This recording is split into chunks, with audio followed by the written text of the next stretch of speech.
Certa manhã, ao despertar de sonhos intranquilos, Gregor Samsa encontrou-se em sua cama, metamorfoseado num inseto monstruoso.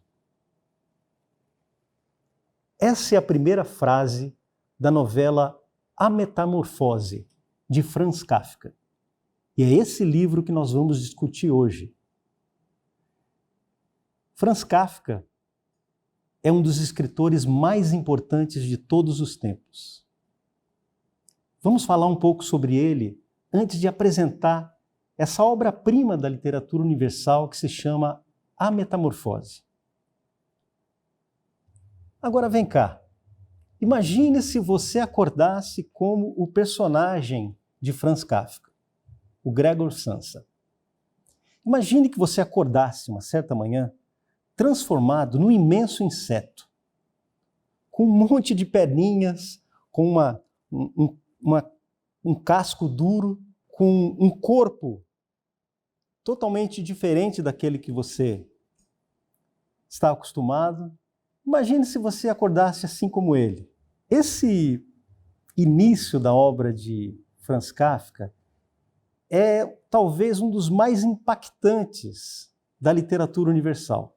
Muitas obras críticas já foram escritas a respeito dessa pequena novela que tem 90 páginas, mas que contém em si, como todo clássico, contém em si um universo de possibilidades, um universo de interpretações, um universo de sentidos e símbolos que nós vamos discutir aqui hoje. Mas quem foi o autor dessa novela? Quem foi Franz Kafka? Franz Kafka nasceu em 3 de julho de 1883, na cidade de Praga. Na época, Praga era a capital da Boêmia, uma região que pertencia ao Império Austro-Húngaro. Hoje, Praga é a capital da República Tcheca. E, na verdade, é o povo tcheco que morava, que era a maioria entre os habitantes de Praga. Mas Franz Kafka nasceu numa família de judeus. Ele era filho de um comerciante chamado Hermann Kafka e da Julia Lowy. Era uma situação curiosa, porque Kafka era um judeu que falava alemão e vivia entre os tchecos. Quer dizer, uma situação diferente, uma situação atípica. Ele nasceu nessa família de pequenos burgueses, né, de comerciantes judeus. Ele tinha 3 irmãs mais novas. Teve 2 irmãos também que morreram ainda na primeira infância. Kafka, então, era o irmão mais velho. E ele estudou em alguns colégios de Praga e iniciou seus estudos universitários na Universidade Alemã de Praga. Ele se formou em Direito, mas Franz Kafka é um tipo interessante. É um advogado que teve apenas um caso na vida. Um caso em que ele era, ao mesmo tempo, vítima, réu, acusador, advogado e juiz. Franz Kafka levou isso para a sua obra literária. Ele, desde cedo, gostava muito de ler os clássicos da literatura alemã. Ele leu bastante Goethe e Schiller, por exemplo, grandes mestres da literatura alemã. Goethe, que é o autor de Fausto. Fausto, como vocês sabem, é aquele personagem que vende a alma ao demônio para conseguir poder. Ele também se interessou pela literatura de outros países da Europa. Ele se tornou um leitor apaixonado de Gustave Flaubert. Flaubert era um autor francês, um autor realista, que escreveu pelo menos 2 obras-primas, os romances Madame Bovary e A Educação Sentimental. Esses romances de Flaubert eram caracterizados por uma extrema habilidade no uso das palavras, pela escolha das palavras justas, das palavras exatas. Flaubert chegava a passar semanas numa única frase, escrevendo da melhor forma uma única frase. Então, ele era um autor obcecado pela perfeição formal e pela exatidão da linguagem. Franz Kafka também era um leitor de literatura russa. Ele se interessou por Fyodor Dostoiévski, autor de Crime e Castigo, O Idiota, Os Irmãos Karamazov e outras obras-primas da literatura russa. Dostoiévski também foi uma influência muito forte sobre Franz Kafka.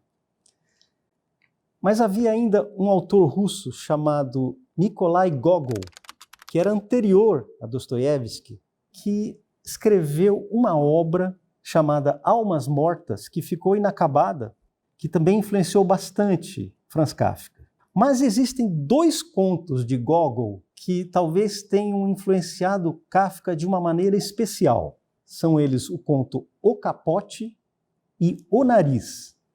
A história do Nariz, eu posso dizer a vocês que influenciou bastante essa novela que nós vamos discutir hoje, que é A Metamorfose. O Nariz é o seguinte, um sujeito acorda um dia e ele percebe que ele está sem o nariz, que existe um espaço vazio aqui no lugar onde deveria estar o seu nariz. É um conto muito engraçado e muito interessante desse autor russo, o Gogol.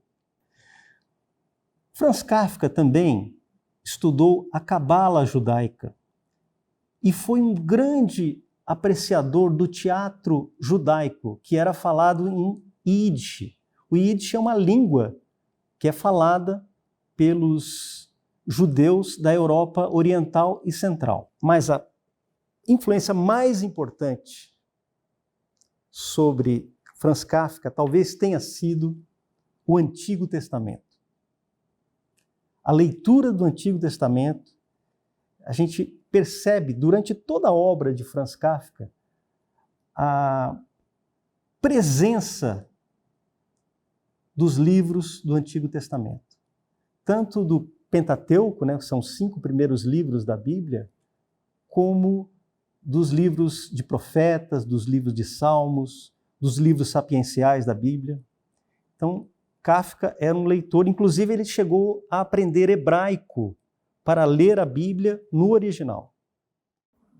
Um grande escritor e crítico literário brasileiro chamado Otto Maria Carpo, que chegou a conhecer Kafka pessoalmente, dizia que a obra de Kafka ela era o seguinte: eram frases que às vezes se transformavam em parábolas, parábolas que às vezes se transformavam em contos, e contos que se transformaram em 3 romances, dos quais nós vamos falar em seguida.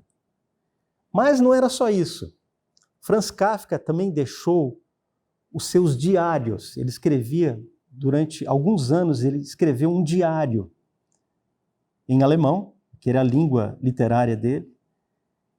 E esse diário é muito interessante para a gente conhecer o processo criativo de Kafka e também alguns aspectos da sua vida pessoal.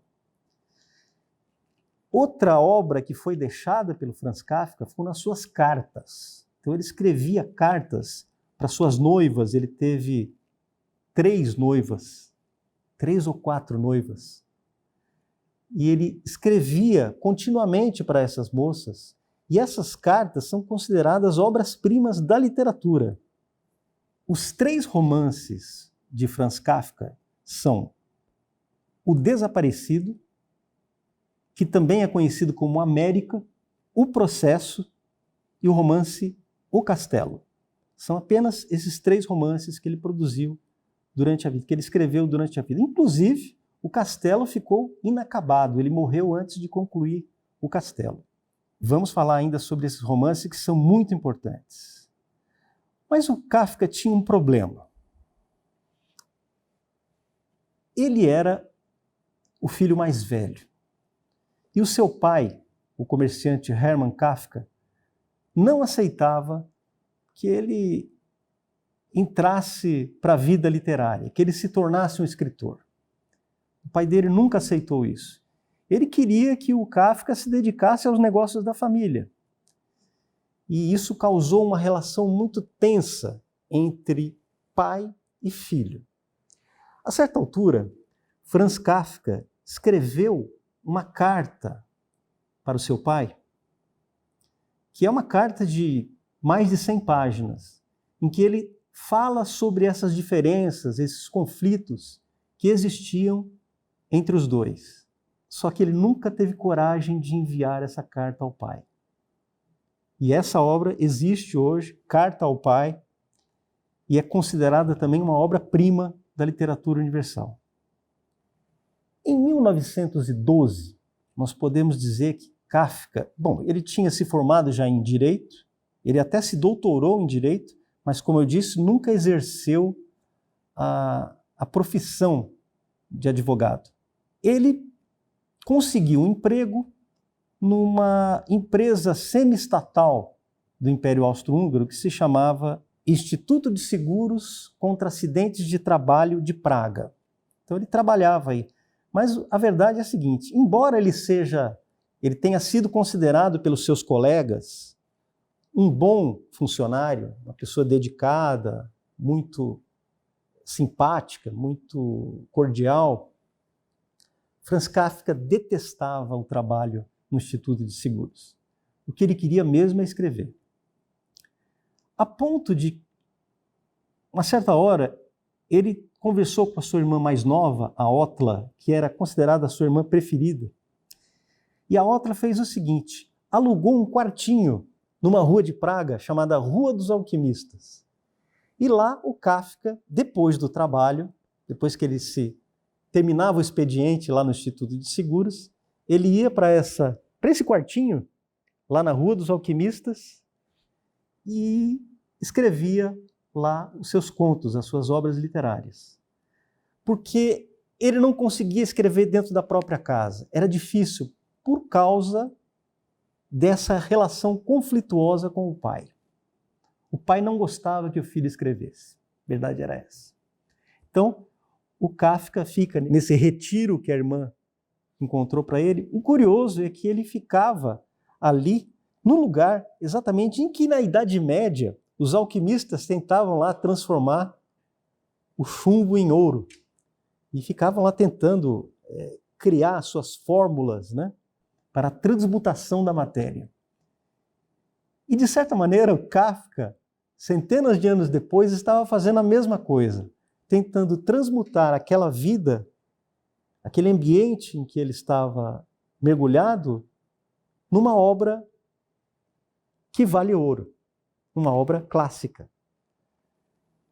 Em 1912, Kafka escreve 2 contos que são fundamentais para a sua obra: O Veredicto e A Metamorfose. São 2 contos. A Metamorfose é considerada por alguns como uma novela. E, na verdade, como tem uma divisão em capítulos e tem cerca de 90 páginas, nós podemos dizer que a Metamorfose é uma novela. E O Veredicto foi escrito um pouco antes, numa única noite. Depois, ele escreveu entre o dia 17 de novembro de 1912 e 7 de dezembro de 1912, ou seja, durante 20 dias, ele escreveu essa joia da literatura universal chamada A Metamorfose. É muito interessante porque, ao mesmo tempo em que o Kafka tinha essa relação conflituosa com o pai, ele também desejava muito a aprovação do pai. Então, no ano de 1914, quando ele escreve um livro de contos chamado Um Médico Rural, são 14 contos também, uma joia da literatura, são 14 contos. E ele faz questão de dedicar esse livro ao pai. O livro é dedicado ao meu pai. E o pai com letra maiúscula. Então ele chega todo feliz em casa com o livro. E o pai está jogando baralho na sala e diz uma frase que ficou famosa: pode colocar no criado mudo. Foi isso que ele disse para o Franz Kafka. Pode colocar no criado mudo. Então, vocês imaginam como foi decepcionante, né, para o Kafka dedicar tanto tempo, tanto esforço intelectual a essa obra e depois para ser, assim, digamos, desprezada pelo pai, né? O Kafka, a certa altura de sua vida, ele declarou no seu diário: nada me interessa a não ser literatura. Existe até uma anotação, uma entrada no seu diário, que é do dia 29 de novembro de 1914, ou seja, em plena Primeira Guerra Mundial. Naquela época era só a Grande Guerra, né? Então, ele escreve no seu diário: a Alemanha declarou guerra à Rússia. À tarde, eu fui nadar.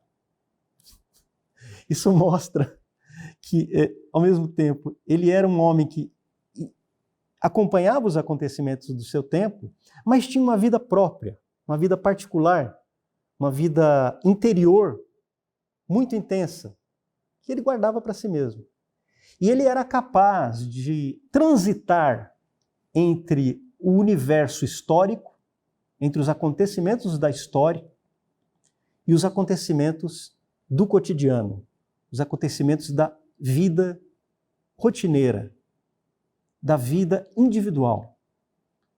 Então, Kafka tinha essa dedicação total à literatura, embora tivesse que trabalhar no Instituto de Seguros. E o curioso é que a sua obra tem uma linguagem que é chamada de o alemão burocrático, o alemão de gabinete. Ou seja, é uma linguagem clara, mas que é um pouco pesada, entende? Como se ele estivesse escrevendo documentos com uma clareza, com uma exatidão. E nesse sentido ele seguiu muito o seu mestre Flaubert. Em 1917 ele publica A Metamorfose. Ele já havia publicado o livro Um Médico Rural, que é excelente também, recomendo, principalmente um conto chamado Preocupações de um Pai de Família. Esse conto eu vou deixar para vocês lerem, não vou contar nada, porque eu não quero tirar o gostinho de vocês. Preocupações de um pai de família. Em algumas traduções, inquietações de um pai de família. Bem, em 1917, ele publica A Metamorfose, por insistência do seu grande amigo Max Brod, que também era escritor, também nascido em Praga. O livro faz um relativo sucesso, ganha elogios de intelectuais da época, como, por exemplo, Martin Buber, grande intelectual judeu da época. Ele ganha um prêmio importante de literatura alemã, que é o Prêmio Fontane, prêmio importante da literatura alemã. Quer dizer, ele tem um certo reconhecimento, embora as edições das suas obras fossem reduzidíssimas. Era apenas um pequeno grupo de intelectuais que acompanhava as obras de Franz Kafka.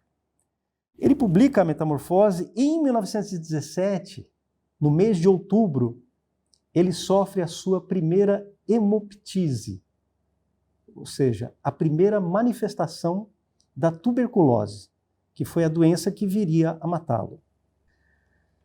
Ele vai para alguns sanatórios, passa um tempo tentando se recuperar e escreve todo o tempo possível. Todo o tempo que ele tinha, essas licenças médicas que ele tinha do Instituto de Seguros, ele aproveita para escrever, com muita paixão, mas também com um sentimento de insegurança que se via no Franz Kafka. Como é que pode, né? Um gênio da literatura universal acreditava que as suas obras não fossem dignas de publicação. Franz Kafka escreve o romance O Processo, que é considerado também um dos romances mais importantes do nosso tempo, e que também começa com uma frase muito impactante. Alguém certamente havia caluniado Joseph K., pois uma manhã ele foi detido sem ter feito mal algum. O Processo é uma obra que mostra um personagem, que é o Joseph K. Ponto, né? Mostra esse personagem que é preso e depois libertado para responder um processo que ele não sabe qual é. Ele não sabe de que crime está sendo acusado, mas ele tem que responder esse processo. Então, o livro conta essa história. Conta a história de um homem que está sendo acusado de um crime que ele não sabe qual é. Você pode olhar em volta na nossa sociedade, aqui mesmo na sociedade brasileira, você vai encontrar pessoas que vivem a mesma situação, que é uma situação kafkiana. Em 1923, depois de romper vários noivados, depois de se apaixonar pela sua tradutora, Milena Jesenská, que era sua tradutora para o tcheco, para o idioma tcheco, as cartas a Milena, que foram preservadas, são uma obra-prima também da literatura universal. Quer dizer, onde ele colocava a mão, onde o Kafka colocava a mão, tudo virava ouro. Tudo virava joia da literatura universal. Quer dizer, esse homem era um alquimista literário. Não é por acaso que ele trabalhava lá naquele quartinho da Rua dos Alquimistas, em Praga. Um dia eu ainda quero visitar esse quartinho.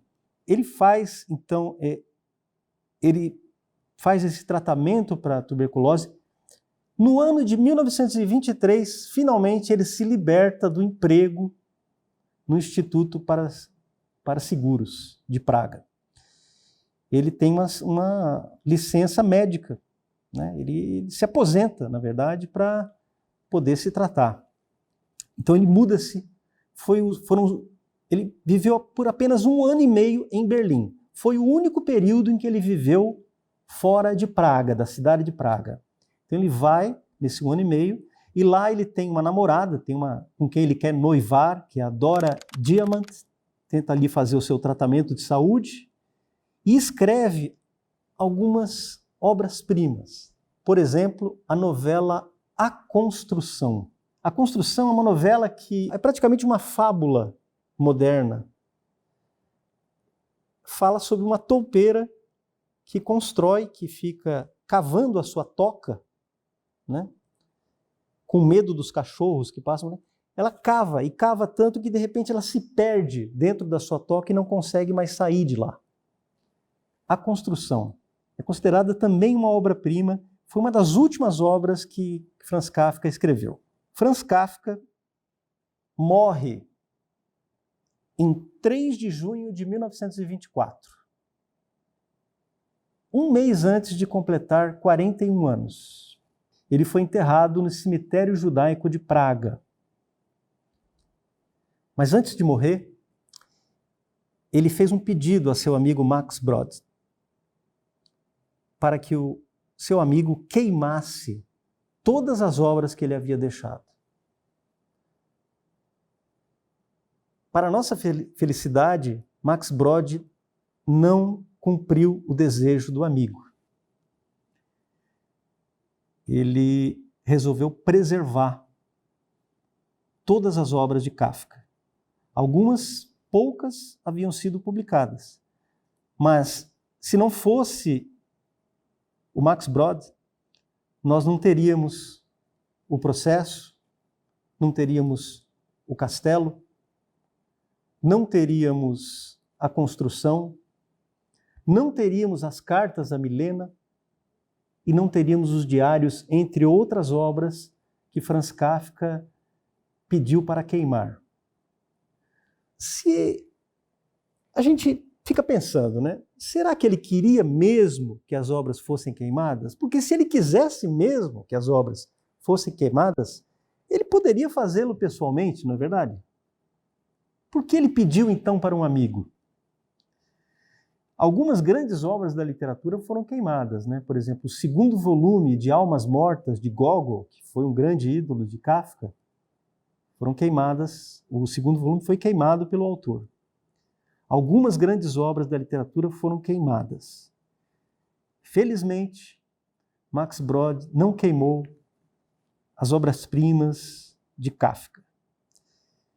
Mas eu volto daqui a pouco para a gente conversar, então, sobre esse livro, A Metamorfose. Eu tenho certeza que vocês não vão se arrepender de ouvir essa história e depois de ler esse livro, que deve ser lido por todo ser humano. Imagine se acontecesse com você algo assim. Certa manhã, ao despertar de sonhos intranquilos, Gregor Samsa encontrou-se em sua cama, metamorfoseado num inseto monstruoso. Essa, como eu disse, é a primeira frase da novela A Metamorfose, de Franz Kafka.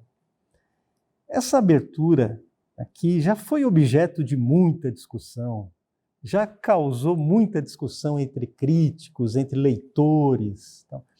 É uma das aberturas mais impactantes da história da literatura universal. Foi o Kafka que inventou a metamorfose? Foi ele o primeiro a usar esse conceito, essa imagem da metamorfose numa obra literária? Não.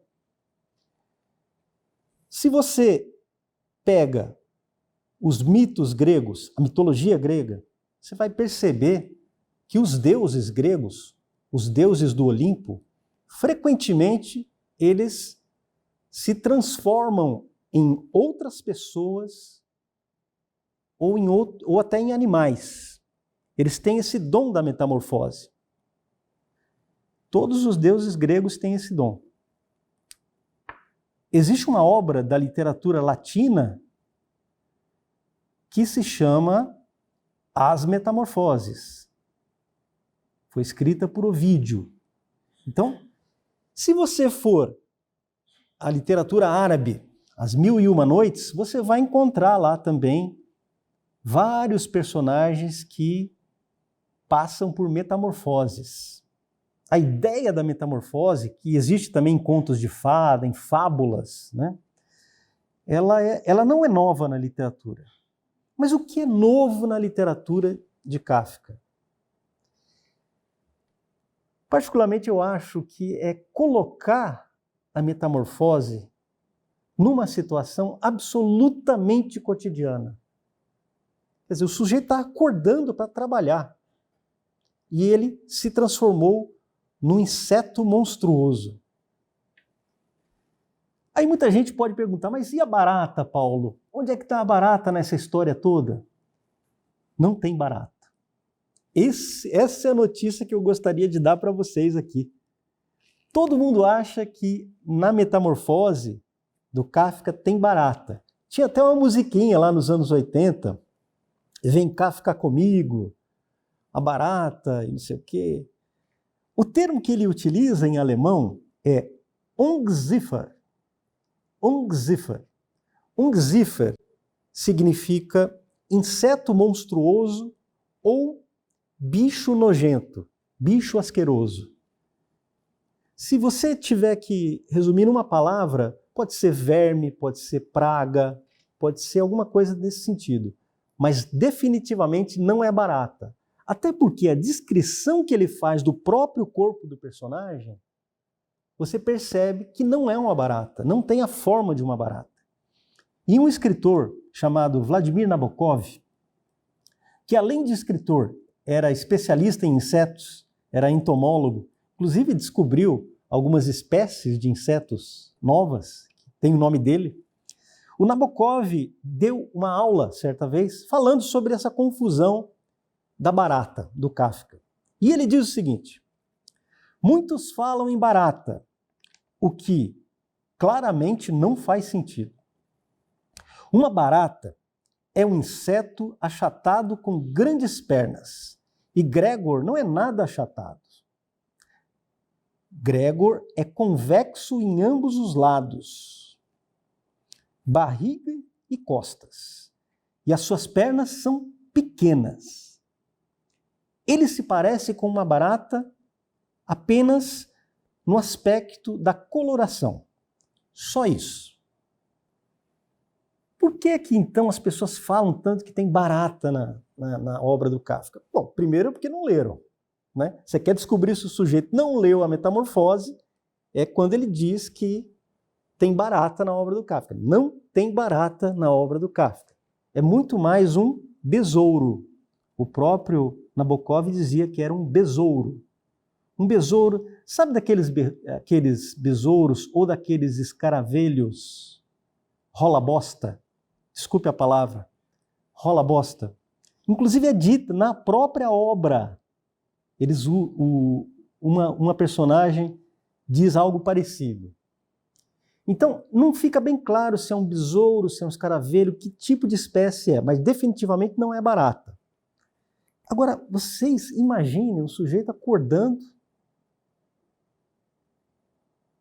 na forma de um inseto. Não lhes parece uma coisa muito estranha? Muito absurda? E o que é mais incrível ainda? Logo no parágrafo inicial da obra, aliás, no segundo parágrafo da obra, ele diz aqui: não era um sonho. Ou seja, ele já acaba com essa hipótese de que seria um sonho. Porque isso tem toda a cara de sonho, né? O sujeito acordar achando que virou um inseto com perninhas, né? Abaulado com perninhas assim, um inseto monstruoso, ou seja, grande, né? Mas ele já diz, e esse é o impacto da obra dele, quer dizer, não era um sonho. Ou seja, nós não estamos aqui numa história das 1001 Noites.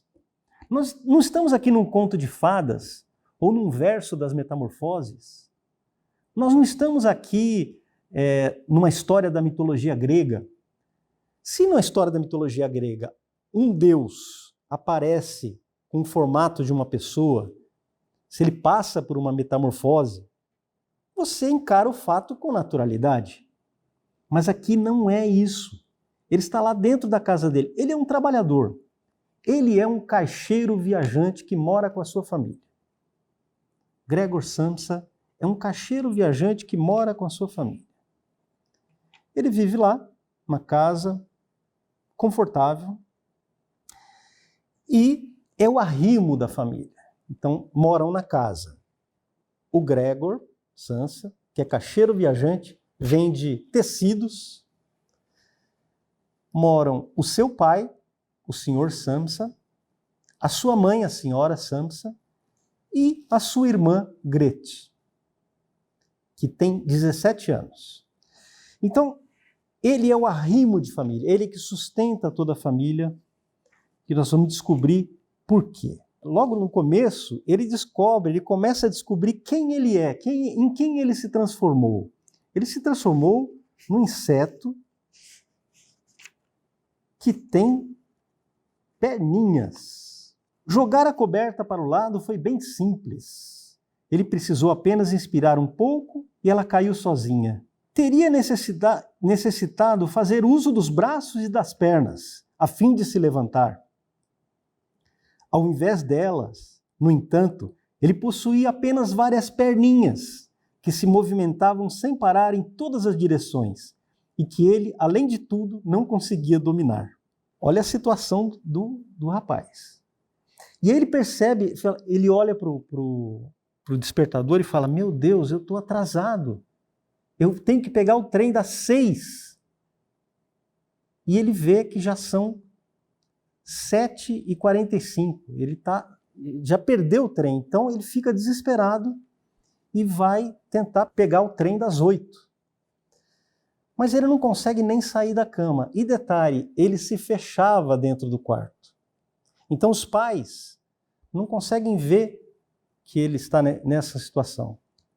E começam a bater na porta. Gregor, você não vai trabalhar? Você tem que pegar o trem.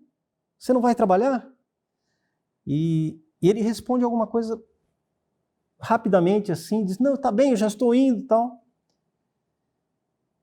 E de repente, o que é que acontece? O tempo começa a passar, ele não sai do quarto, continua ali, e o gerente da loja aparece e entra na casa e tenta saber o que está acontecendo. E o Gregor, nessa parte, começa a falar. E ele diz o seguinte: mas, senhor gerente, eu vou abrir logo, num instante. Um leve mal-estar, um ataque de vertigem me impediram de levantar da cama. Agora ainda estou deitado, mas já estou completamente recuperado de novo. Acabo de levantar da cama, só um momentinho de paciência. Ainda não estou tão bem quanto pensava estar, mas de qualquer forma já me sinto bem melhor. Como é que uma coisa dessas ataca assim um homem? Ontem à noite, ainda, eu estava bem. Meus pais o sabem, ou melhor dizendo, já ontem à noite eu tinha um leve pressentimento. Alguém deveria tê-lo notado em mim. Por que foi que não comuniquei na firma? Mas a gente sempre acaba pensando que pode vencer a doença sem ficar em casa. Senhor gerente, poupe meus pais. E o gerente e os pais do Gregor estão lá na porta, sem vê-lo, e ficam absolutamente escandalizados que eles não conseguiram compreender uma palavra, porque tudo isso que ele disse com a cabeça de um inseto. Portanto, os sons são incompreensíveis. E aí o gerente fica muito bravo, né? Ele está brincando com a gente? Por que ele está emitindo esses sons aí incompreensíveis que ninguém entende?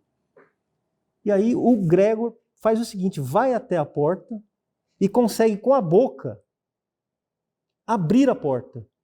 Quando ele sai, vocês imaginem o pânico que toma conta de todos.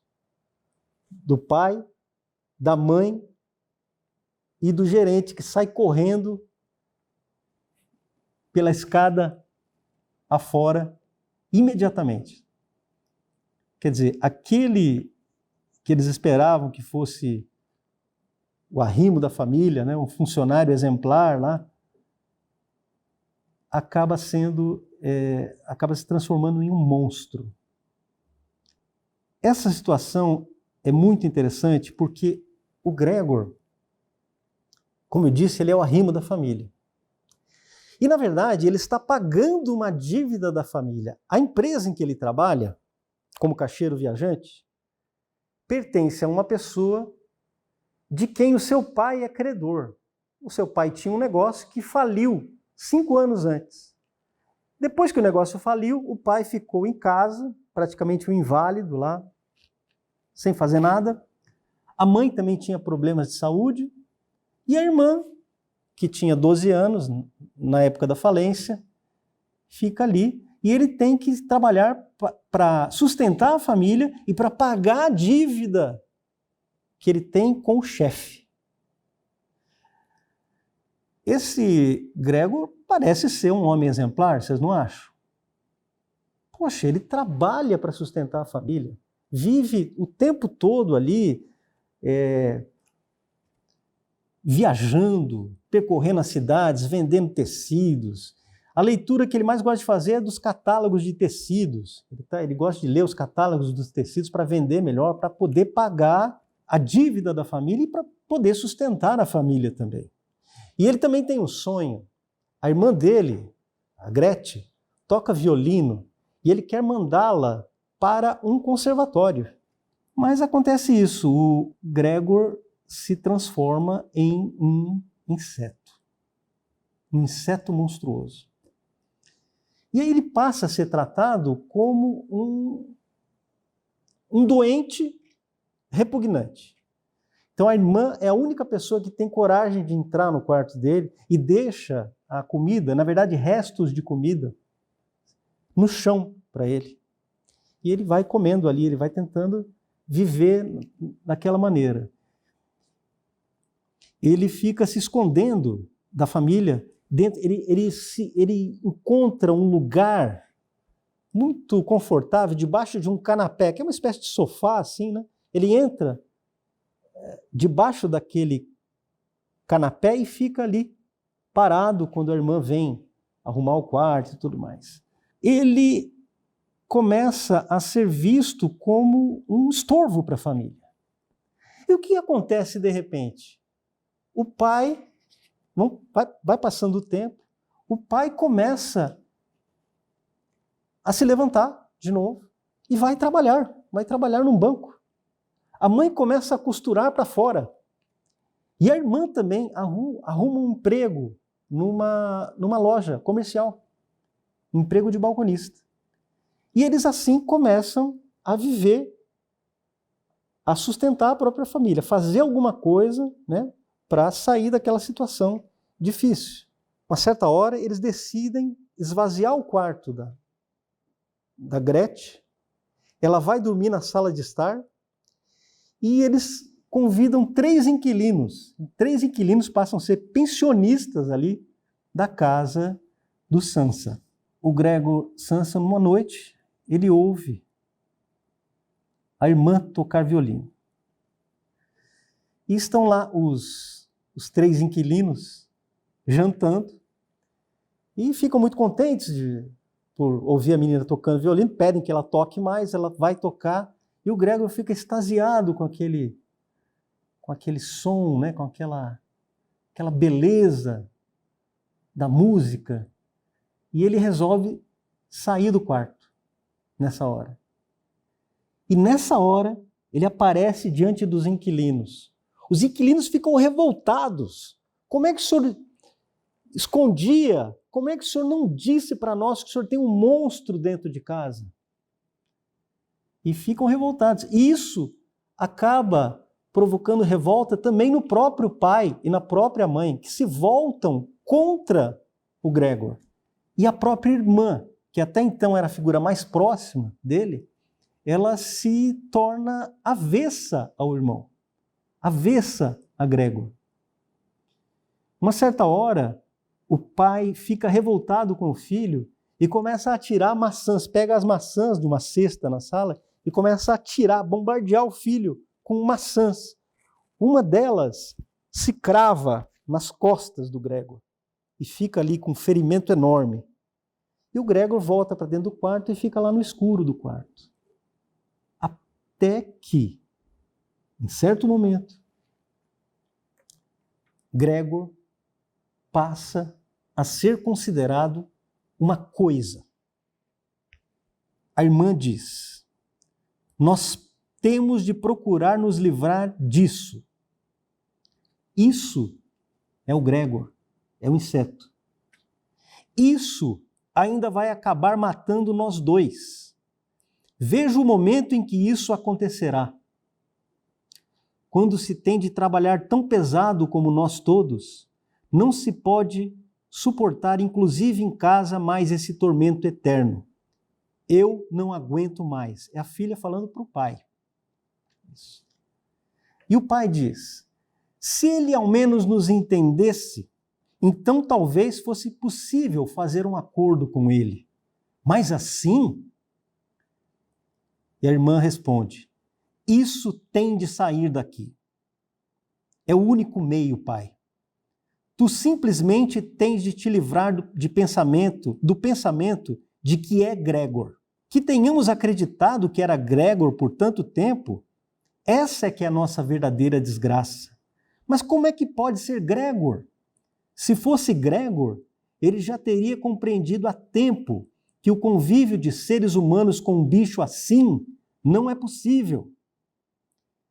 E teria ido embora de vontade própria. Mas assim que esse bicho nos persegue, expulsa os inquilinos. Obviamente quer tomar para si o apartamento inteiro e fazer com que nós passemos a noite na rua.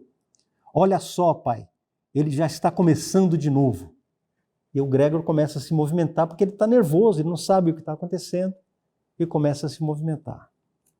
Eu não vou estragar tudo e contar o fim da história para vocês. Eu quero muito que vocês leiam A Metamorfose. Mas eu gostaria aqui de fazer uma tentativa de interpretação da Metamorfose. Como é que nós podemos interpretar uma obra dessa? O grande professor José Munir Nasser dizia que existem pelo menos 130 tentativas de interpretar o sentido da Metamorfose de Kafka. Tem a tentativa psicanalítica, né, que mostra o Gregor como o inimigo do pai, tentando disputar com o pai a posse da irmã e da mãe. Essa é a visão psicanalítica. Tem a visão marxista, que acha assim que o Gregor ele passa por um processo de reificação. Reificação significa transformar-se em coisa.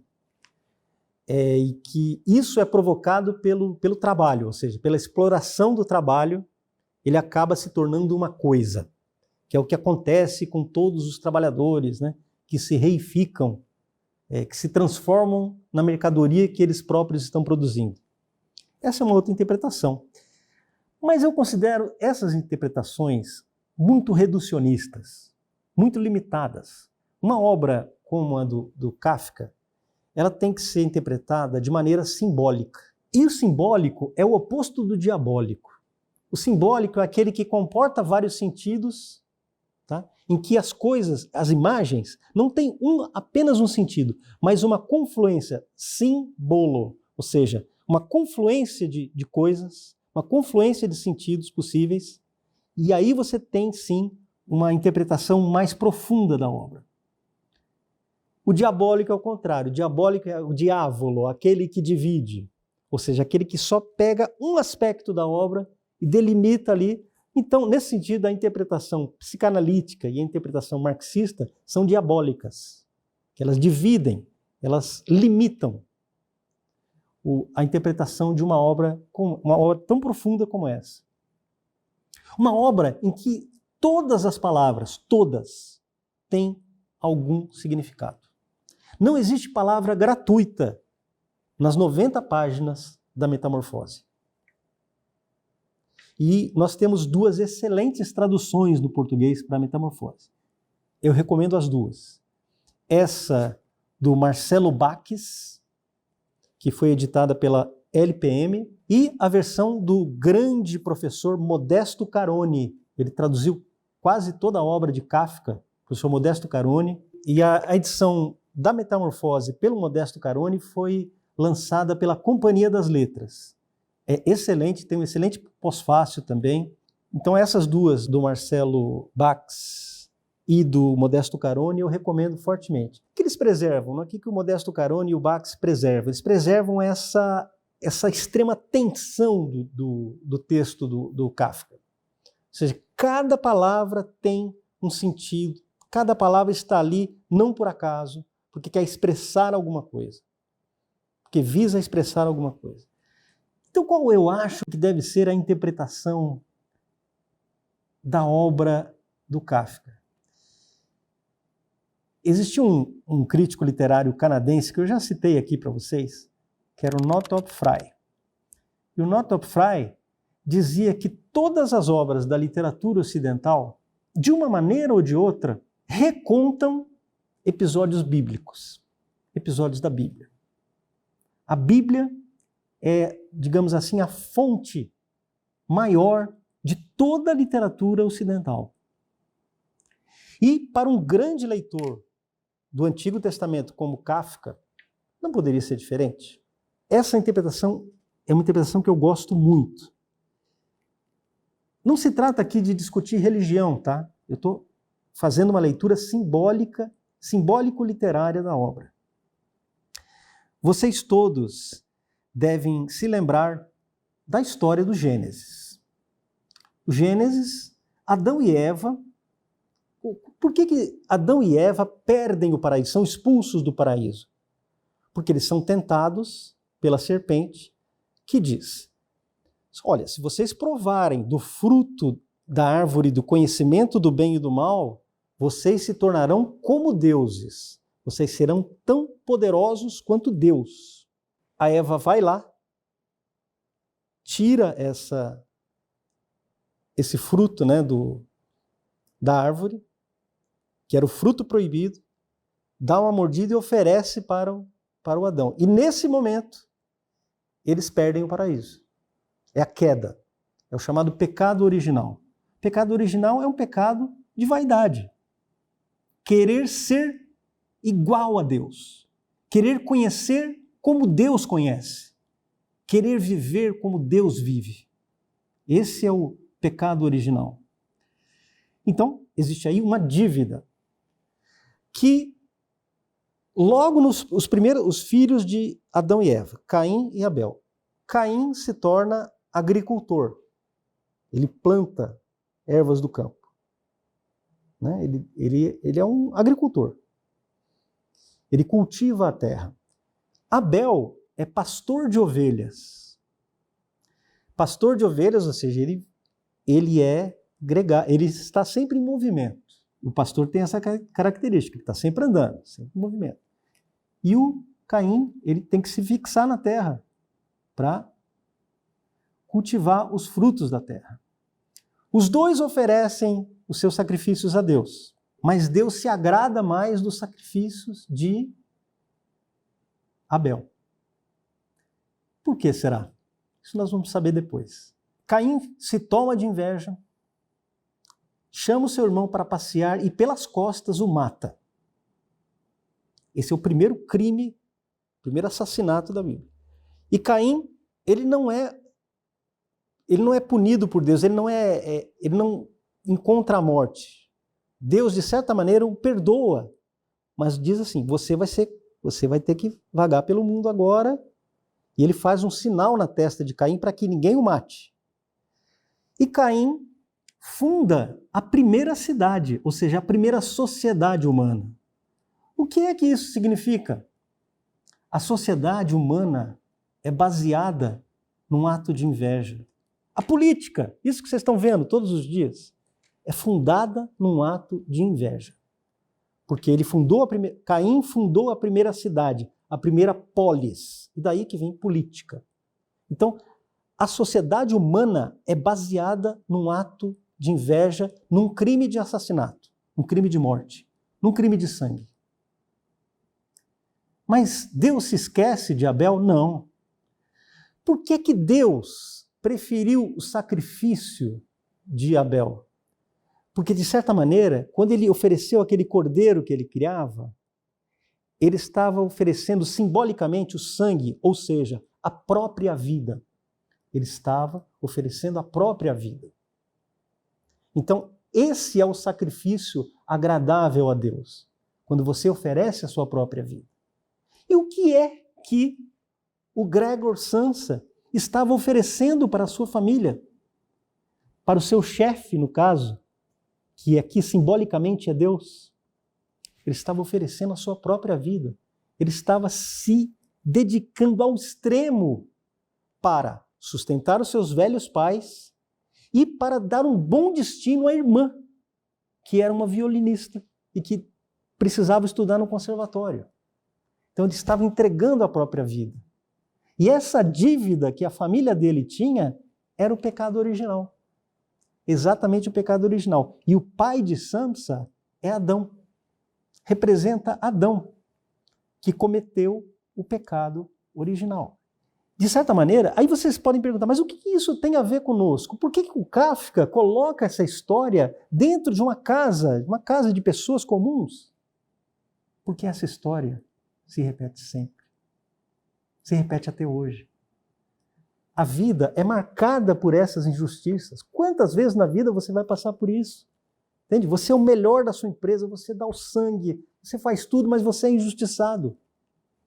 Faz parte da estrutura da realidade, as coisas são assim.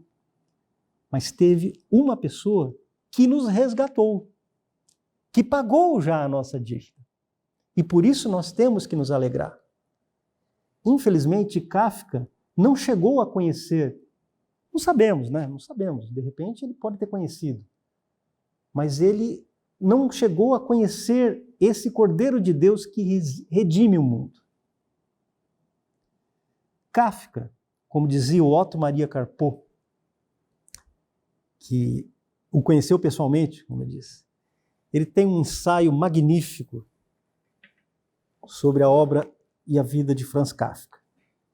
É um ensaio chamado Franz Kafka e o Mundo Invisível. E ele diz que a situação do homem perante Deus, ela tem 4 possibilidades. O homem que conhece a Deus, mas não conhece a sua própria miséria, esse aí é o farisaísmo hipócrita. É o religioso hipócrita, aquele que se acha muito santo, muito bom, mas ele não conhece a própria miséria. Existe o homem que conhece a própria miséria e não conhece a Deus. Esse é o caso do desespero ateístico. Aquele ateu que não tem mais onde se agarrar. É o desespero ateístico, que acontece às vezes. Existe o homem, o terceiro caso. O homem que conhece a sua própria miséria, conhece a Deus, mas não conhece a graça. E existe o quarto homem, que é aquele homem que conhece a sua própria miséria, conhece a Deus e aceita Deus, o Filho de Deus, como a sua miséria, o seu Deus e a sua graça.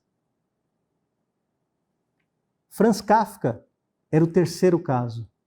Ele estava como o apóstolo Paulo a caminho de Damasco. Ele ainda não havia conhecido a graça. Ele iria conhecer, mas morreu muito novo, levado pela doença. Esse homem era Franz Kafka. Mas aí o Carpo termina o seu artigo, e eu termino aqui o nosso encontro hoje também, falando sobre esse caminho de Damasco.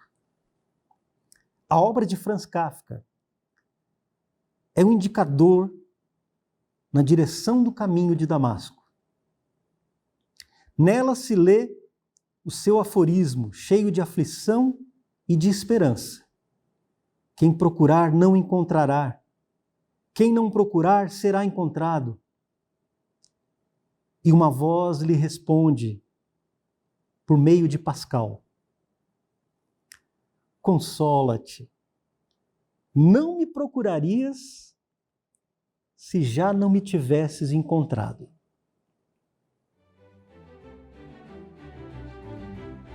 Um abraço e até o próximo Clube do Livro.